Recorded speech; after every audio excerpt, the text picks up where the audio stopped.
All right, Shalom Israel. First and foremost, I want to give all praises, honor, glory, and fear to Yahweh, Bahashem Yahweh Shai, Bahashem Rakakodash. Also, I want to give double honors to the elders and apostles of Great Millstone who I learned this truth from.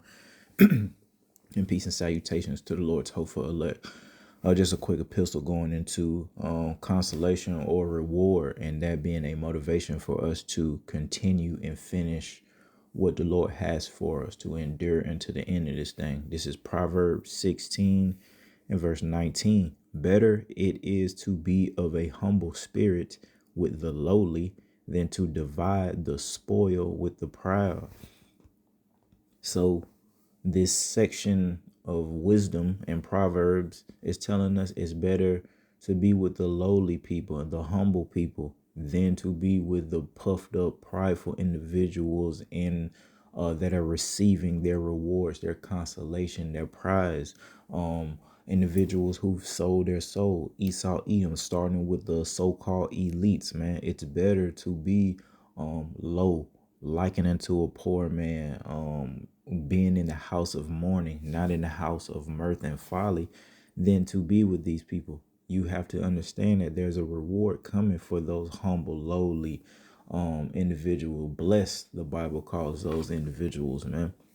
So it's about patience, waiting, understanding what you're a part of. And the more that you understand, the more you're able to execute that patience, man, and you'll be just fine. But the whole point is, there's a lot of people that can't show that type of patience, so they're compromised. Esau Edom, I mean, he's just wicked, period. You know what I mean? But as far as our people go, it's just a lack of patience. That's why they want to jump the gun, if you will, and get to the bag right now instead of waiting on Yahweh Bahashem Yahweh Shah, instead of storing up those treasures in heaven like the Lord tells us to, man. They want temporary gain, temporary blessings, temporary glory, and it's all about to be swept away in a blink of an eye for those Israelites who don't want to hearken into the words of Yahweh Bahashem Yahweh Shah via the prophets. Okay, let's go. Proverbs 13 and 13. Whoso despiseth the word shall be destroyed. So for all you Israelites out there that are against the law, who say that the law is done away with, man, you're gonna be utterly destroyed. Thus saith Yahweh Bahashim Shah. But he that feareth the commandment shall be rewarded. The fear of the Lord is the beginning of wisdom. All right. And that means fearing what the Lord said do and not do. So fearing the Lord is to fear his commandments. Guess what? You're going to be rewarded in the Lord only. And it should be sufficient for us. Told us, shown us just a very small portion of that reward. The kingdom itself, people, brothers, sisters before us have seen visions. Even today, brothers and sisters have seen visions of this quote unquote undisclosed location. I'm not gonna call it the kingdom per se, because I want to give its necessary glory, honor, and respect.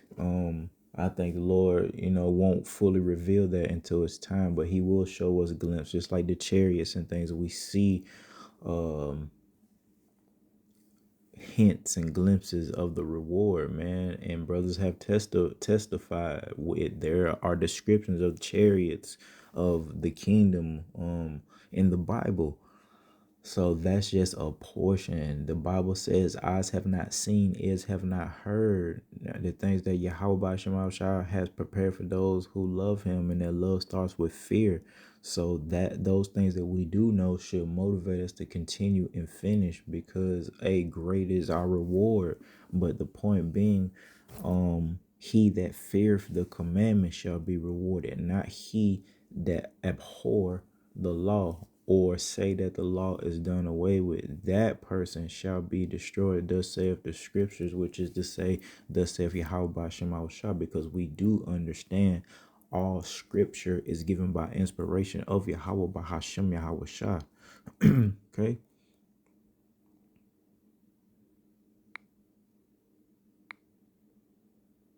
Proverbs 13 and 18.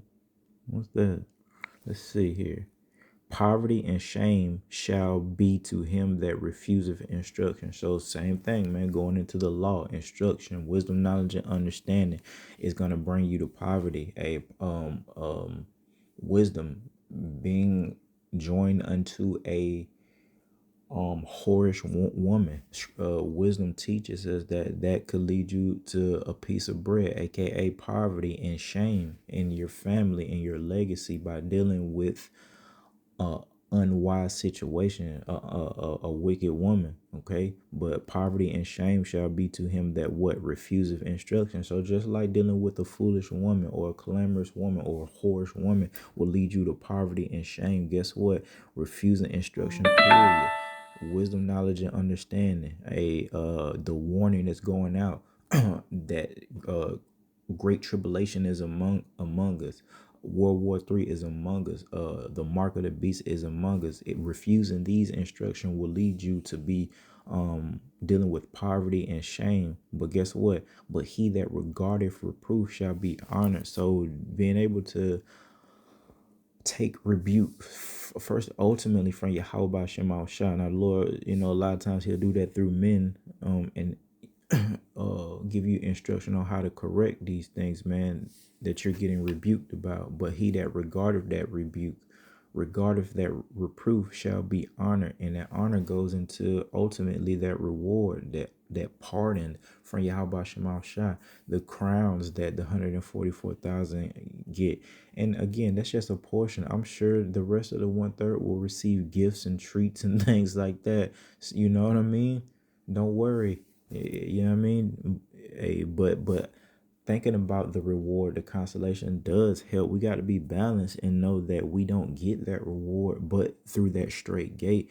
But dealing with that balance, understanding, it's rough, it's tough, it's a lot of grime and grit, but there is a reward. There is something to be considered. There's something to be meditated upon. The reward, man, the crowns, man, the kingdom itself. A brother mentioned in a video epistle that the vision that he saw crowns upon birds in that undisclosed location, man. So those things motivate you. That sounds like some kingdom of Yahweh Shema Shah, not what we seeing now, this polluted earth, the polluted waterways that people say is exotic, places that we like to go visit. Oh, this is exotic, but it's really just polluted. Why? Oh, because you guys are eating all the abominations, right? All the things that's supposed to clean the ocean and keep it clean and clear and crisp.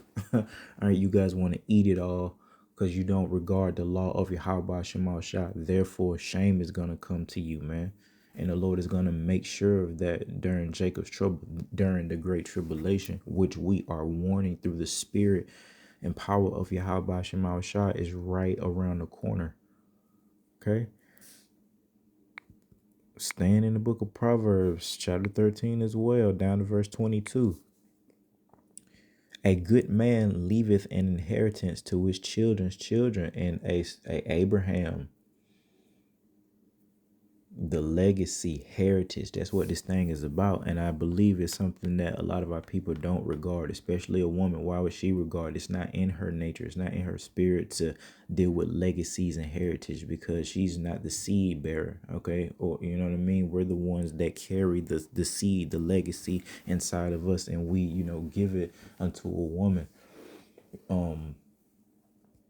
If you serve Yahweh Shema Shah, you will have a legacy. The Lord will bless you, not only you, but your children. On the left-hand side, if you disregard Yahweh Shema Shah, go against him, just like the house of Saul, man, just like those individuals, those spirits, those Israelites that said, let the Lord's blood be upon them. And that's exactly what we see even to this very day. So in verse 22, a good man, and we want to be good men, we leaveth an inheritance to our children, and the wealth of the sinner is laid upon for the just. So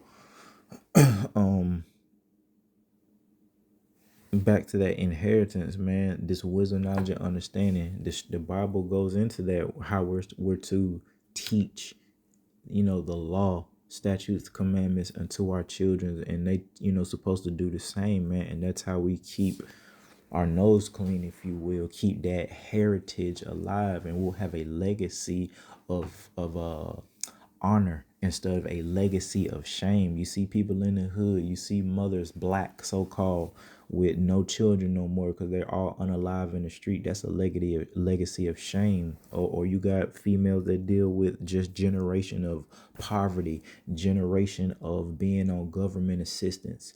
That's a legacy of shame. Not every woman deals with that. Some women have good names, and their daughters and their, you know what I mean, nieces, that they're known as good women, calmly women, calm, country, you know what I mean, simple. And then you got these legacy of whores, and you know, you'll catch them in these videos, so-called grandmamas spitting her wisdom, knowledge, and understanding. And guess what she talking about? Whoredoms. Oh, be a good hoe. Don't just be a regular hoe, be a good hoe. I've heard things like this damn near verbatim. Okay.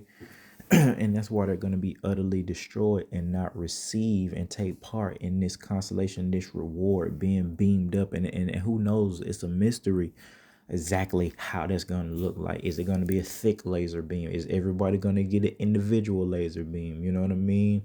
Who, you know, like, you know what I mean?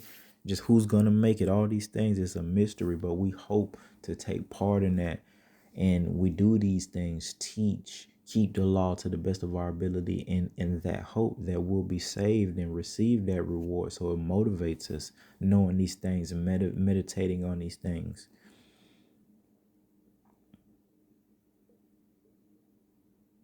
All right, let's go to the book of James 1:12. Blessed is the man that endureth temptation. Remember, he that endureth unto the end, the same shall be saved. So this is about endurance, patience. Blessed is the man that endureth temptation, for when he is tried, and remember that fiery trial is almost among us, man. That hour of temptation, not taking that mark of the beast and everything that comes with it, he shall receive the crown of life, man. And it ultimately is to be part in receiving those new bodies, salvation. And, you know, in order of precedence, whatever the Lord has for you, we have heard about this crowning ceremony, these individuals receiving these crowns from Yahweh Shema Shah. So you can look at that spiritually and literally.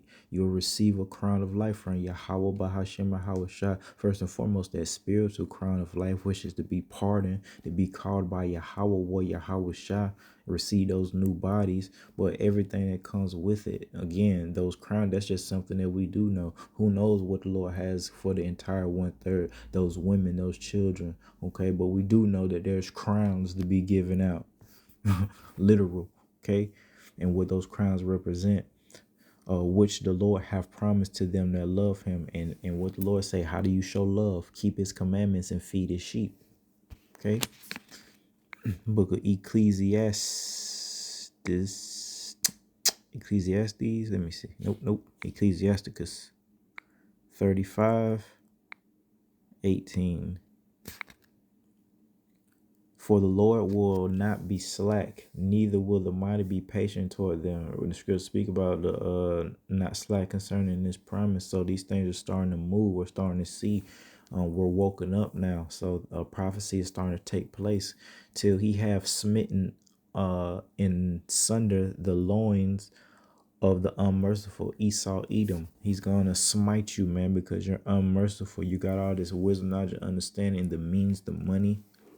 But what do you decide to do with it? Still, kill, destroy, and repay vengeance to the heathen, till he have taken away the multitude of the proud and broken the scepter of the unrighteous. So, man, hey, the Lord is going to, that's in relation to their consolation or prize. Everybody's going to get rewarded. Hey, some will get a good reward, some will get a not so good reward. Esau Edom, you wicked. And everybody that follow in that wickedness is to receive this type of reward from Yahweh Shema Shah, to be smitten, because you guys were unmerciful, unjust, unlawful,